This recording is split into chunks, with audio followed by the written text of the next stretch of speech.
자, 우리 인사하겠습니다. 지적과 원망 대신에 칭찬과 감사로 하나님의 만복을 향유하세요.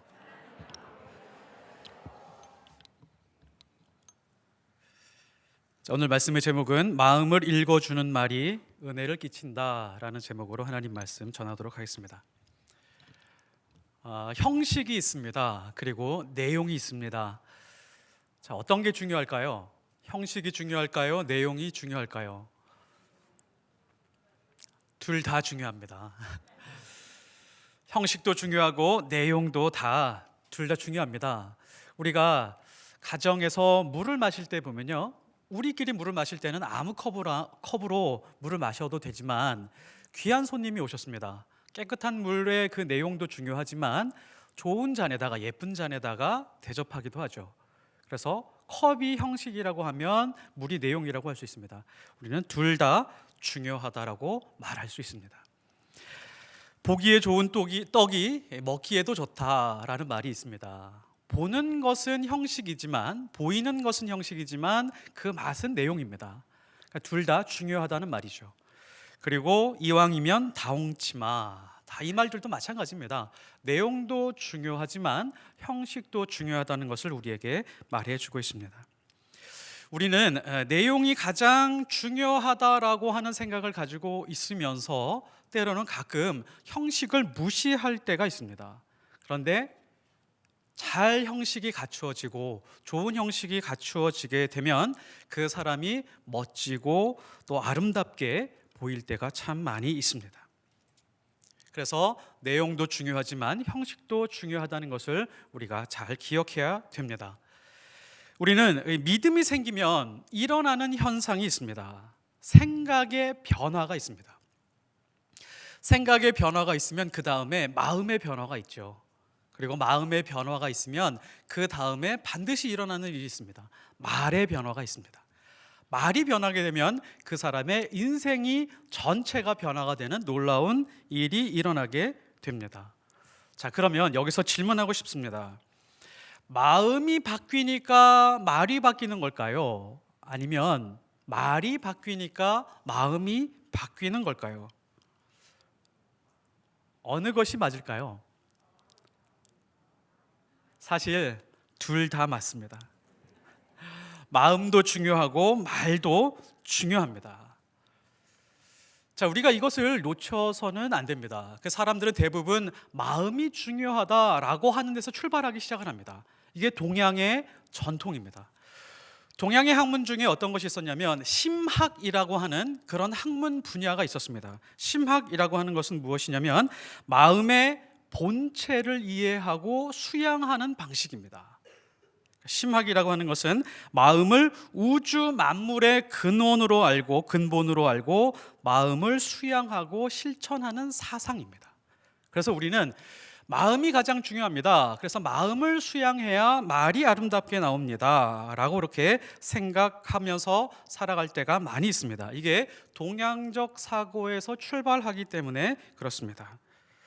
자, 그런데 성경은요, 조금 다른 방식으로 접근합니다. 우리가 생각하고, 우리가 상식으로 생각하고, 우리가 그동안 전통으로 여겼던 것에서 조금 반대편에서 접근하는 방식을 사용합니다.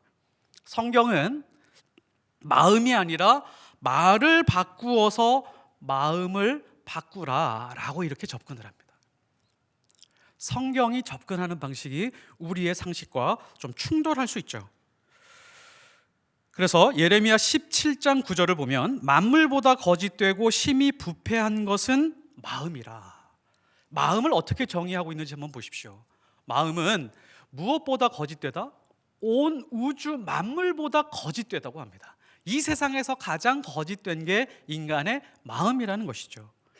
세상에서 가장 부패한 것이 무엇이냐? 음식이 아니다, 음식물이 아니다, 시체가 아니다, 사람의 마음이다. 성경은 이렇게 기본적으로 정의하고 출발을 합니다. 걸레는 빨아도 걸레이죠. 여전히 걸레로 사용하고 있습니다. 인간의 마음이 그렇다라고 성경은 그렇게 접근하고 있습니다. 그래서 성경은 오히려 말을 변화시켜서 마음을 변화시키는 방식을 권면하고 있습니다. 진짜 그럴까요? 로마서 10장 10절에 보면 사람이 마음으로 믿어 의에 이르고 입으로 시인하여 구원에 이르느니라 라고 이렇게 말씀하고 있습니다. 마음은 의에 이르는 데까지 가지만 입으로 시인하는 것은 구원에 이르는 데까지 간다. 성경은 말이 얼마나 큰 능력을 가지고 있는지를 조금 더 강하게 설명하고 있습니다.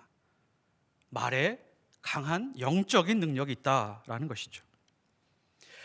입으로 하는 말이 중요한 이유가 있습니다. 마음과 생각이라고 하는 것은 그 사람 하나, 그 사람 안에 있는 세계에 갇혀 있지만 입으로 하는 말은 주변 사람과 관계를 결정하기 때문입니다.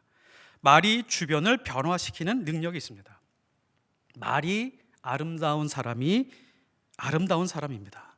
말을 부드럽게 하고 겸손하게 하는 사람은 매력 있는 사람입니다. 우리가 어떤 모임에 가면, 교회나 혹은 어떤 특정한 모임에 가면 이런 사람들이 있어요. 저 사람 옆에 같이 가서 앉고 싶다, 이런 사람들이 있죠. 그 사람을 잘 보면 그 사람이 하는 말이 부드럽습니다. 겸손합니다. 그 사람의 말이 아름답습니다. 그런데 어떤 모임에 가면 좀 멀리 떨어져서 앉고 싶은 사람들이 있습니다. 왠지 간격을 유지하고 싶은 사람들이 있죠. 말이 거친 사람들입니다. 옳은 말만 하는 사람들입니다. 사람들의 마음은 생각하지 않고 사실만을 말하면서 그 사람에게 상처 주는 사람들입니다. 부드럽고 따뜻한 말은 흥분한 사람을 누그러뜨릴 수 있습니다. 분노를 잠재울 수 있습니다. 상처를 보듬어 줄 수 있습니다. 부부가 어떤 말을 하느냐가 가정 환경을 결정합니다. 부모님이 자녀에게 어떤 말을 계속해서 해주느냐가 자녀의 인생을 결정합니다. 부모가 거칠게 말하고 좀 강하게 말하고 다그치면서 그렇게 자녀들에게 말하면 자녀들도 또한 날카롭게 말하고 함부로 말하는 그런 경향이 있습니다. 그러나 존중하고 사랑하는 말이 있으면 최상의 가족을 경험하게 됩니다. 공동체도 마찬가지입니다. 그 공동체 안에 목장이나 성도회나 혹은 교회라고 하는 그 공동체 안에서 어떤 말이 퍼지느냐가 그 공동체를 결정하게 됩니다. 우리 교회에 그런 분들 많으시죠. 예전 교회 다니다가 그 교회에서 어떤 말 때문에 아주 크게 상처를 받아서 조용히 교회를 옮기거나 다툼 때문에 옮기신 분들이 꽤 많은 걸로 알고 있습니다. 구역이 깨지기도 하고 교회가 분란이 일어나기도 하고 그것이 바로 말 때문이라고 하는 것이죠. 그래서 지혜로운 사람은 말을 함부로 하지 않습니다. 왜냐하면 말의 능력과 말의 중요성을 너무너무 잘 알기 때문입니다. 오늘 말씀 29절 첫 부분에 보면 무릇 더러운 말을 입 밖에도 내지 말라라고 강하게 말씀하고 있습니다. 이 더러운 말이라고 하는 게 뭘까요? 성경적인 관점에서 더러운 말이라고 하는 것은 바로 이런 겁니다. 남을 비방하는 말, 험담하는 말, 남을 무시하는 말, 경멸하는 말, 나를 지나치게 자랑하는 말, 비난하고 험담하는 말, 혹은 이간질하는 말, 이런 말들은 전부 더러운 말이라고 하는 테두리 안에 다 넣을 수 있습니다. 자, 여기서 중요한 부분이 있어요. 성경이 어느 정도까지 무엇을 수용하고 있는지 한번 보십시오. 인간의 마음에서 일어나는 모든 일들을 다 인정하고 있습니다. 더러운 마음이 있을 수 있다. 더러운 말이 있을 수 있다. 그러나 어디에서 멈춰야 되냐면 입 안에서 멈춰야 된다. 혀에게까지는 갈 수 있지만 그 혀를 통해서 밖으로는 튀어나가지 않도록 반드시 단속해야 된다. 성경은 강하게 말씀하고 있습니다. 야고보서에서 이렇게 설명하고 있죠. 말에게 재갈을 물리고 있는 것처럼 입에다가 재갈을 물려서 온 몸을 제어할 수 있도록 해라. 이것이 바로 같은 말이라고 할 수 있습니다. 우리는 이렇게 생각을 합니다. 원래 이렇게 접근해야 될 것 같아요. 마음을 좀 잘 수양해서 마음을 질서를 잡아서 또 마음의 어떤 훈련을 받은 다음에 말씀대로 무릇 지킬 만한 것보다 마음을 지킨 다음에 따뜻하고 새롭고 혹은 좋은 말들, 선한 말들이 나갈 것 같지만 성경은 반대로 접근하고 있습니다. 말을 바꾸어라. 입 안으로 들어오는 더러운 말들은 충분히 제어해야 된다. 그리고 덕을 세우는 말, 은혜를 끼치는 말을 하라고 그렇게 말씀하고 있습니다. 덕을 세우고 은혜를 끼치는 말이 있으면 마음이 변하게 될 것이다. 마음은 수양하는 것이 아니다. 마음은 지키는 것이다. 오히려 말로 마음을 다스릴 수 있는 것으로 성경은 접근하고 있다는 것이 매우 중요한 출발점입니다. 그리고 더러운 말을 입 밖에 내지 말라라고 하는 아주 중요한 이유가 있습니다. 하나님이 그 말을 들으시기 때문에 그렇습니다. 민수기 14장 28절, 너희 말이 내 귀에 들린 대로 내가 너희에게 행하리니. 하나님은 우리가 하는 말을 다 들으시고 계시다라고 하는 것을 알 수 있습니다. 성경에 이런 말씀이 있죠. 하나님은 우리의 중심을 보신다, 중심을 살펴보신다라고 분명하게 말씀하고 있습니다. 근데 여기서 잘 보십시오. 하나님은 우리의 마음의 중심을 보시고 살펴보시기만 하지 특정한 행동을 하신다라고 말씀하지 않으셨습니다. 그런데 하나님은 우리의 말을 들으시고 나서 하나님은 들으신 대로 행동하시겠다라고 말씀하고 있다는 것을 우리가 놓쳐서는 안 됩니다. 그래서 우리가 일상에서 하는 말들, 그 말들을 모두 들으시고 하나님이 행동하신다라고 하는 말이 무슨 뜻이죠? 우리 일상에서 하는 말들, 이 모든 말들을 하나님께서는 기도와 똑같은 수준으로 받아들이시겠다는 것입니다. 우리가 하나님 앞에 기도하죠. 간절히 기도하죠. 하나님 이거 응답해 주십시오 라고 간절히 기도할 때가 있습니다. 그러면 하나님이 우리의 기도를 들으시고 응답하기 위해서 특정한 행동을 하시겠죠. 응답을 해주기 위해서 어떤 일을 행하시겠죠. 역사하시겠죠. 그런데 이 기도와는 별도로 우리가 말하는 그 모든 것들을 하나님께서 들으시고 행하신다는 것입니다. 이 말씀은 우리의 기도와 똑같은 수준으로 우리가 말하는 것을 들으시겠다는 것이죠. 그래서 우리는 누군가를 무시하는 말을 하면 반드시 누군가에게 무시당하게 될 것입니다. 우리가 반드시 누군가를 비난하면 비난당하게 될 것입니다. 누군가를 험담하면 반드시 누군가로부터 험담을 듣게 될 것입니다. 누군가를 이간질하면 우리는 누군가로부터 이간질 당하게 되어 있습니다. 로마서 14장 10절, 내가 어찌하여 내 형제를 비판하느냐, 어찌하여 내 형제를 업신여기느냐, 우리가 다 하나님의 심판대 앞에 서리라. 누구를 비난하고 업신여기는 말, 그 말들을 직접적으로 하나님께서 관여하시겠다는 겁니다. 이 말을 우리가 잊어서는 안 될 것입니다. 그리고 더러운 말을 너희 입 밖에도 내지 말고, 하나님이 직접적으로 우리에게 원하시는 바가 그 다음에 나오고 있습니다. 우리가 말할 때 취해야 할 태도, 오직 덕을 세우는 데 소용이 되는 대로 선한 말을 하여 듣는 자들에게 은혜를 끼치게 하라. 자, 이 말 잘 한번, 이 말씀을 잘 살펴보십시오. 말하는 자 중심일까요? 듣는 자 중심일까요? 말하는 자 중심이 아니라 듣는 자 중심으로 말을 하라라고 그렇게 우리에게 말씀해 주고 있습니다.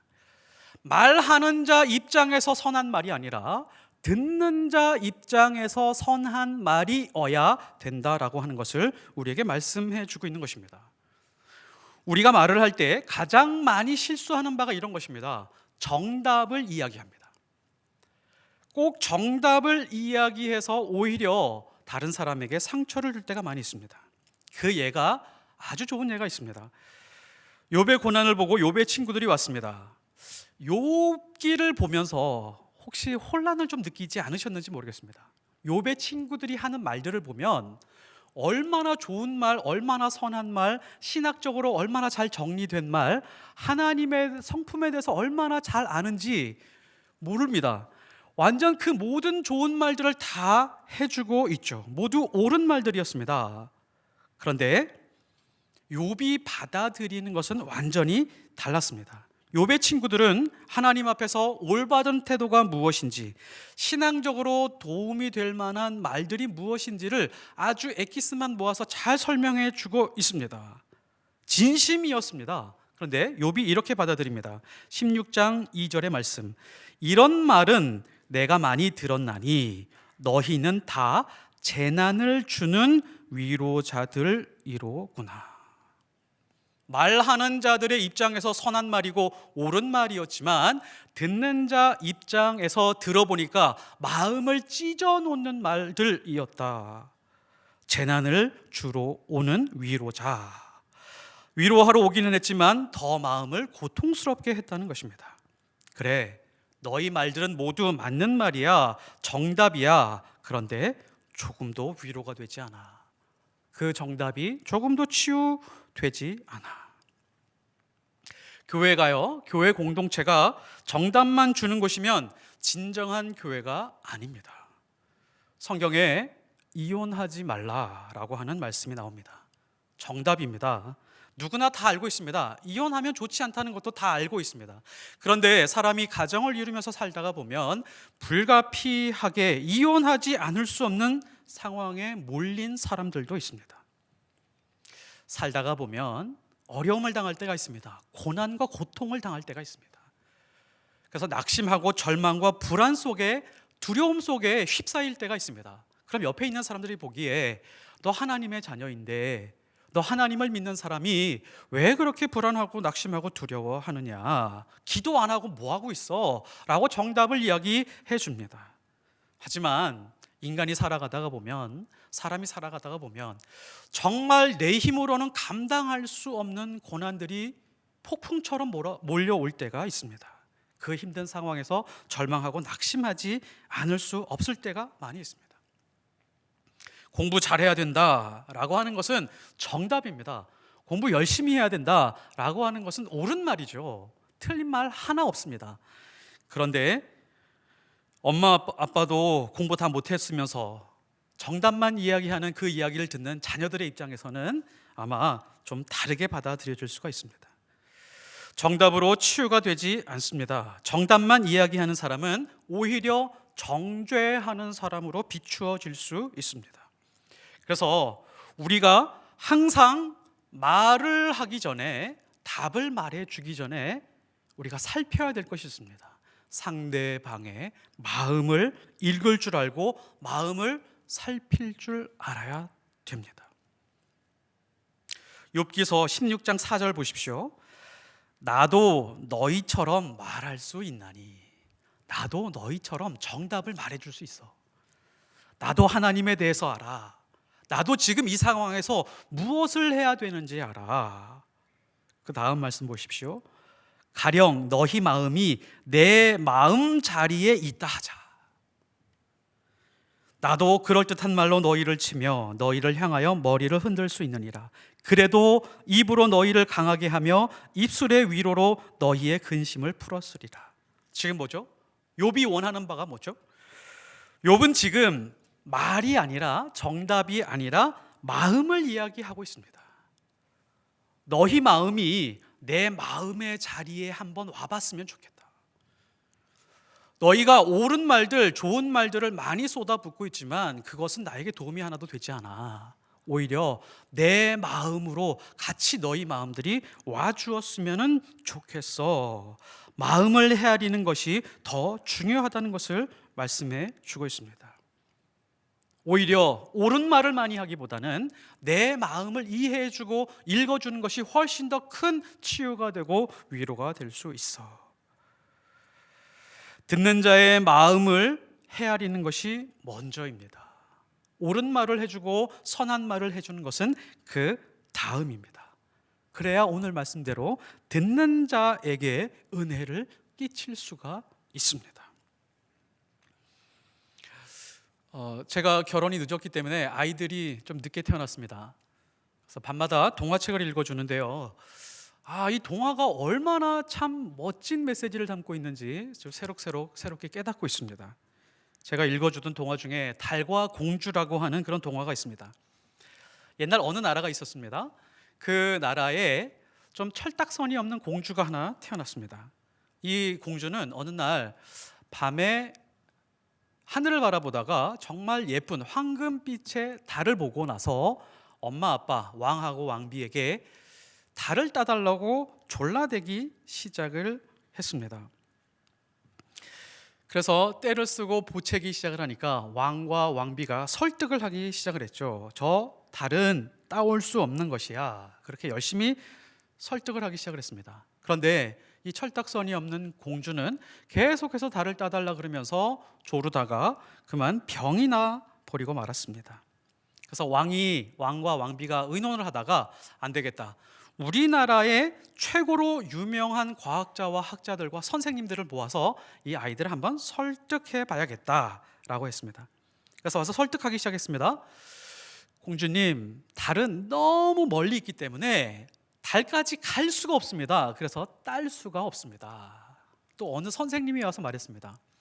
공주님, 달까지 간다라고 한번 쳐볼게요. 근데 저 달이 너무너무 커서 따올 수가 없습니다. 라고 그렇게 이야기를 해줬습니다. 공주는 점점 더 속상해지기 시작했습니다. 그 다음에 심리학자와 의사를 부르기 시작했습니다. 이 아동의 심리가 좀 어떠할지에 대해서 좀 판단을 해보고 싶었습니다. 그래서 심리학자와 의사가 이렇게 판단을 내렸습니다. 이 아이는 강박증에 걸렸습니다. 공주님, 달에 대해서 너무 생각하셔서 병이 든 것 같습니다. 이제 더 이상 달에 대해서 생각하지 마십시오. 다른 거 생각하십시오. 장난감 생각하고 더 재미있는 놀이, 맛있게 먹는 것 생각하십시오 라고 했습니다. 모두들 정답만 이야기했습니다. 그 다음에 그래도 안 되니까 여느 부모들이 그렇듯이 왕과 왕비가 공주를 협박하기 시작했습니다. 너 달을 잊어버리지 않으면 아무것도 못 넓게 할 줄 알아? 라고 하면서 협박하기 시작했지만 공주는 점점점 병들어가고 시름시름 앓기 시작을 했습니다. 그때 공주와 친하게 지내던 광대가 나타났습니다. 광대는 공주를 만나자마자 정답을 주는 것이 아니라 질문을 했습니다. 공주 마음에 무엇이 있는지. 공주님, 달은 어떻게 생겼나요? 달은 동그랗게 생겼지. 공주님, 그러면 달은 얼마나 큰가요? 공주가 이렇게 대답을 합니다. 손톱만하게 생겼어. 내 손톱만해. 내 손톱으로 가려지잖아. 공주님, 그러면 달은 무슨 색이에요? 하늘을 봐. 황금색이잖아. 그래서 광대가 딱 무언가가 떠올랐습니다. 그래서 갑자기 달을 따오겠다라고 하면서 조금만 기다리십시오 라고 하면서 달을 가져왔습니다. 손톱만한 크기의 동그란 황금 구슬을 만들어서 공주에게 가져다 주었습니다. 공주가 아주 크게 만족하고 기뻐하면서 뛸 듯이 뛰어다니기 시작을 했습니다. 광대가 갑자기 걱정이 되기 시작을 했습니다. 내일이면 보름달이 다시 뜨게 되는데 보름달을 보고 공주가 실망하지 않을까. 그래서 고민하다가 공주에게 다시 한번 질문을 했습니다. 공주님, 달을 따왔는데 내일 밤 또 달이 뜨면 어떻게 할까요? 그 고민을 이야기했습니다. 그러니까 공주님이 이렇게 얘기를 합니다. 이런 바보, 그것을 왜 걱정해? 이가 빠지면 또 새이가 나오잖아. 달을 한번 땄다고 해서 다른 달이 나오기 때문에 그거는 걱정할 필요 없어 라고 그렇게 대답을 하더랍니다. 이 동화를 보면서 아주 큰 깨달음을 얻었습니다. 각자가 생각하고 고민하고 두려워하고 염려하는 바가 있는데 우리는 그 사람의 염려와 불안과 고민을 두고 우리만의 정답을 제시할 때가 많이 있습니다. 그 사람의 마음으로 들어가지 않고 있었던 것이죠. 우리는 누군가가 말을 할 때 그 사람의 마음에는 관심이 없습니다. 그 사람의 마음의 상태가 어떤지, 무엇을 얼만큼 어떻게 염려하고 있는지. 공주에게 달은 손톱만 했는데 우리가 생각하는 달은 이만한 겁니다. 공주의 달을 한번 생각해 볼 필요가 있다는 것이죠.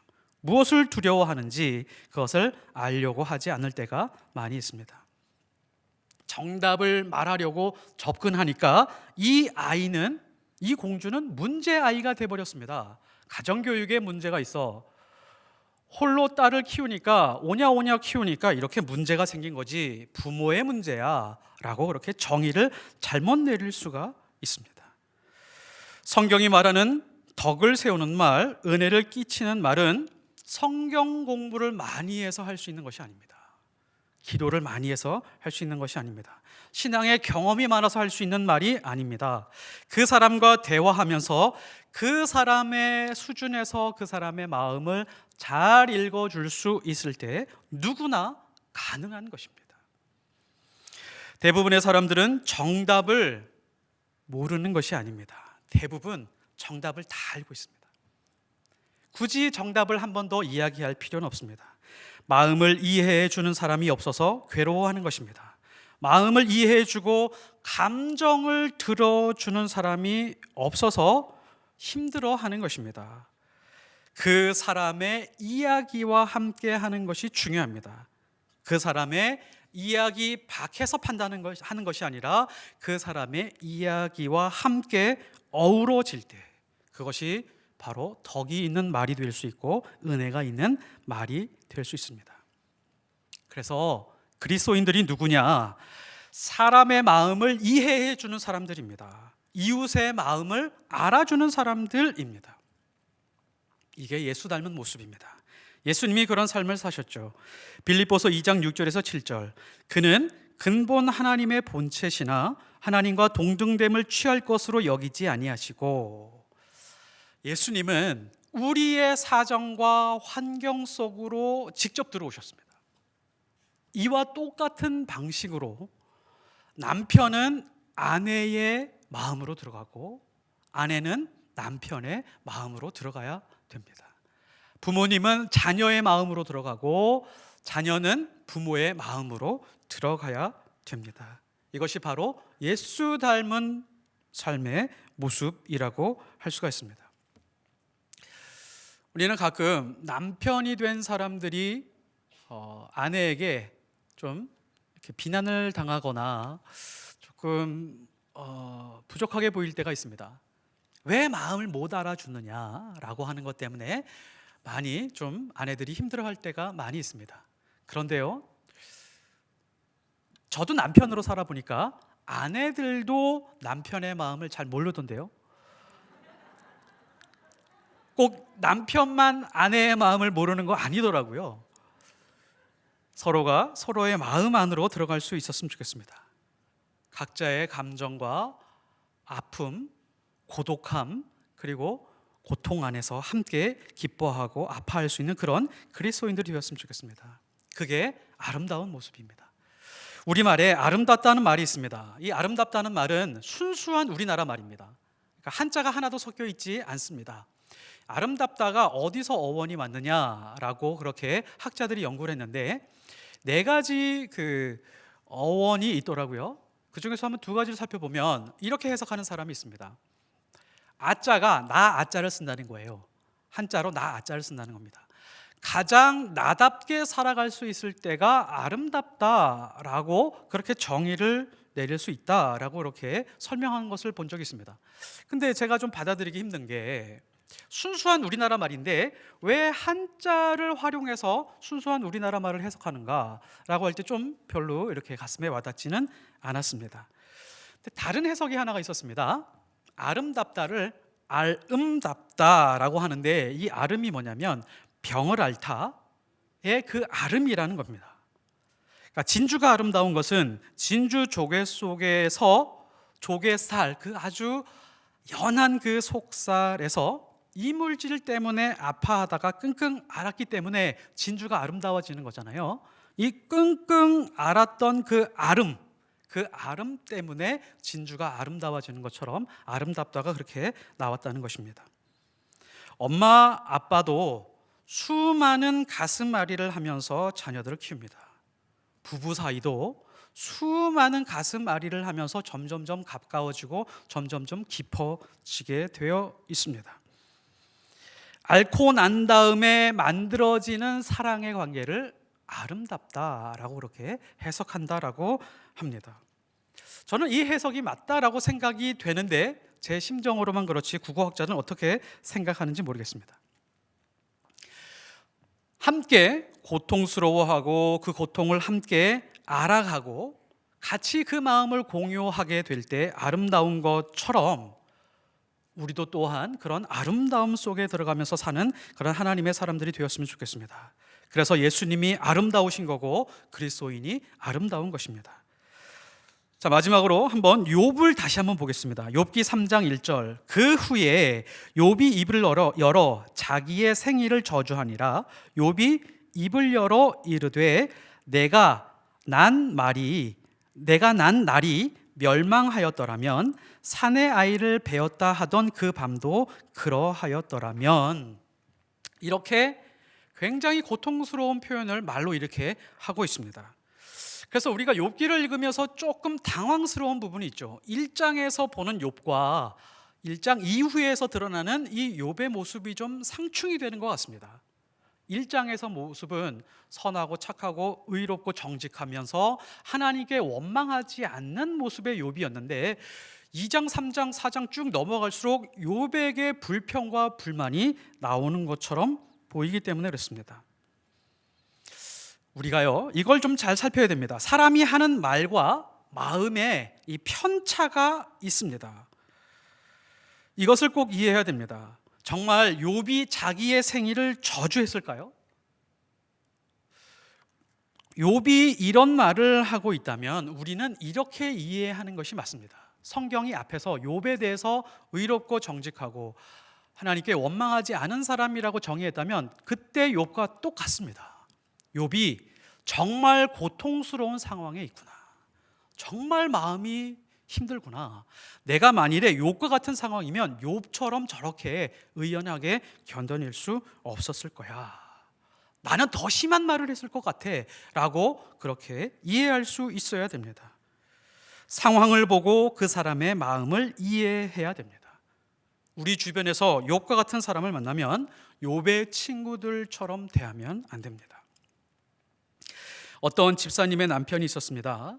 이 남편은 매일 도박하고 술로 세월을 보내고 있었습니다. 도박과 술 때문에 남편 노릇은커녕 아버지 노릇도 못하고 있었습니다. 그러던 어느 날 도박을 열심히 밤새도록 하고 있었습니다. 2층에서 도박을 하고 있었는데 2층에서 떨어져서 허리가 부러지고 말았습니다. 그래서 병원에 입원했습니다. 그 아내는 집사님이기 때문에 목사님을 모시고 병원 신방을 했습니다. 이 목사님은 가셔서 이 남편분의 인생 이야기를 쭉 다 들어줬습니다. 어릴 때 얼마나 가난했고, 그리고 아버지는 알코올 중독자였고, 어머니는 수시로 집을 나갔다 들어왔다 하는 분이었고, 결혼은 어떻게 했고, 아이는 어떻게 낳았고, 이 일생의 일대 이야기를 쫙 다 들었습니다. 그렇게 다 듣고 기도해 드린 다음에 목사님이 한마디 하셨답니다. 근데 그 한마디가 이 남편의 인생을 완전히 바꾸어 놓았답니다. 뭐라고 이야기를 했을까요? 다음에 도박하실 때는 1층에서 하십시오. 세상에 있는 모든 사람들이 이 사람 보고 당신 때문에 패가 망신했다. 당신은 도박 중독자다. 실패자다. 패배자다. 심지어는 인간 말종이다. 다 그렇게 이야기를 했는데 허리가 부러지니까 주변에서 기다렸다는 듯이 도박하다가 하나님이 치셨다 라고 그렇게 이야기를 했는데 목사님의 그 말에 진심이 느껴졌다고 합니다. 이분이 정말 나를 걱정하고 있구나. 그때부터 교회 나가기 시작했다고 합니다. 왜 이 사람의 마음이 바뀌었을까요? 이 목사님이 그 사람의 인생으로 들어가서 그 사람의 마음과 감정과 괴로움과 고통을 다 들어주고 진심으로 한마디 해준 겁니다. 당신 어차피 이 도박 끊지 못하지만 그래도 진심으로 걱정하는 그 말을 한마디 해주니까 그때부터 마음이 변화되고 교회를 나가기 시작을 했습니다. 우리도 이런 말들을 할 수 있었으면 좋겠습니다. 선한 말, 덕을 끼치는 말, 그 사람의 마음의 자리에서 함께 감정을 읽어주고 마음을 읽어주면서 그 사람들에게 은혜를 끼치는 말을 할 수 있는 하나님의 사람들이 되었으면 좋겠습니다. 말씀의 결론을 맺겠습니다. 성경은 오히려 마음의 능력보다 말의 능력을 더 신뢰하고 있습니다. 마음을 다스리고 난 다음에 선한 말을 말하라고 말하지 않습니다. 선한 말로 마음을 압도하라 라고 말씀하고 있습니다. 우리가 하는 모든 말들을 하나님께서는 기도처럼 받고 있다는 것을 잊어서는 안 됩니다. 그래서 더러운 말을 버려야 됩니다. 그리고 은혜를 끼치는 말을 해야 됩니다. 덕을 세우는 말을 해야 됩니다. 은혜를 끼치는 말은 사람의 마음을 헤아릴 수 있을 때 그 이후에 할 수 있는 모든 말들이 다 은혜를 끼칠 수 있습니다. 마음을 헤아리지 못하는 말은 깊은 상처를 줄 수밖에 없습니다. 마음을 진심으로 헤아리는 말을 하면서 아름다운 삶을 살아가시기를 예수 그리스도의 이름으로 축복합니다. 기도하겠습니다.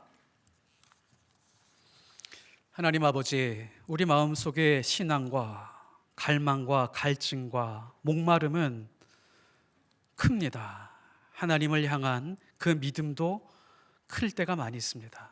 그런데 우리의 말들은 얼마나 저속할 때가 많고 얼마나 천박할 때가 많고 얼마나 더러울 때가 많은지 모릅니다.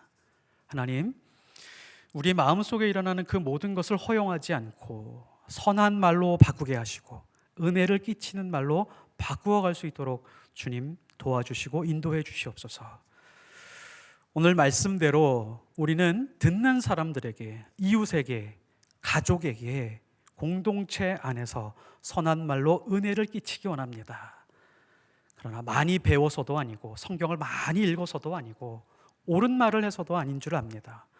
서로가 서로의 마음을 읽어주고 감정을 읽어주고 그 사람의 고통의 크기가 얼마나인지, 무엇을 두려워하고 있는지 들어주고 같이 염려해주고 기도해 줄 수 있는 그런 신실한 그런 믿음의 자녀들, 그리스도인들이 될 수 있도록 도와주옵소서. 감사드리며 예수 그리스도 이름으로 기도드렸습니다. 아멘.